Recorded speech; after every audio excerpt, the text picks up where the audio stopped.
ఆర్ఎంపీలు practice చేయడానికి లేదని చెప్పినాను కదా. సరే ఓకే, అందువల్ల ఎన్ఎంసీ నుంచి ఇన్స్ట్రక్షన్స్ తోటి వచ్చామండి.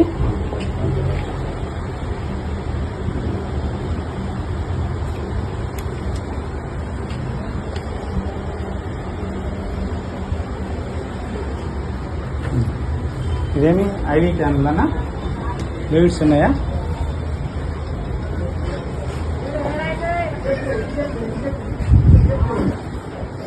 వాళ్ళకి ఫోన్ చేయొచ్చు.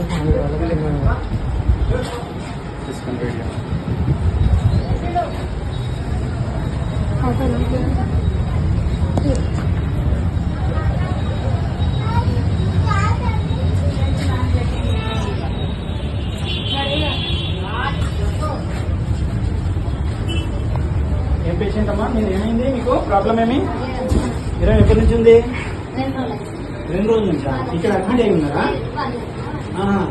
ఏం జ్వరం తెలుసా మీకు? ఏం డయాగ్నోసిస్ అయిందా? ఓకే, అలా ఫోన్ ఫోన్ రమ్మని. ఇవన్నీ ఏమి?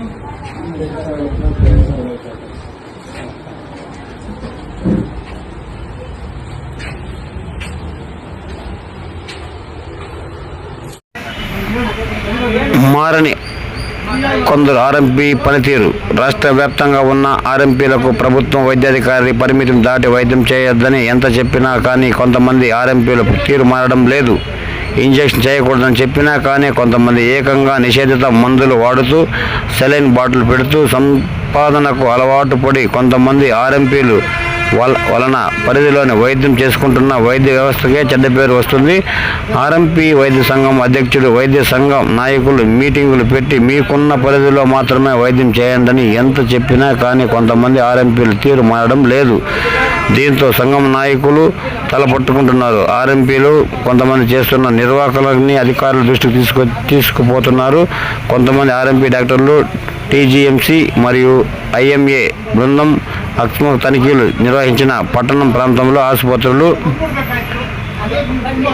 నడుపుతున్న 2 ఆర్ఎంపీల వైద్యులు గుర్తించి అధికారులు పెద్ద సంఖ్యలో వారు యాంటీబయాటిక్స్, నొప్పులు మందులు, ఫ్లూయిడ్స్, ఇతర ఐఫ్లూయిడ్ మందులను వాడుతున్నట్లు అధికారులు గుర్తించి హాస్పిటల్ను సీజ్ చేశారు. ఆర్ఎంపీల వైద్యం పలు సెక్షన్ల కింద కేసు నమోదు చేశారు. కఠినమైన నిర్ణయాలు తీసుకుంటే తప్ప ఈ ఆర్ఎంపీ, పిఎంపీ డాక్టర్లు తీరు మారలేదు. పలువురు వాపోతున్నారు.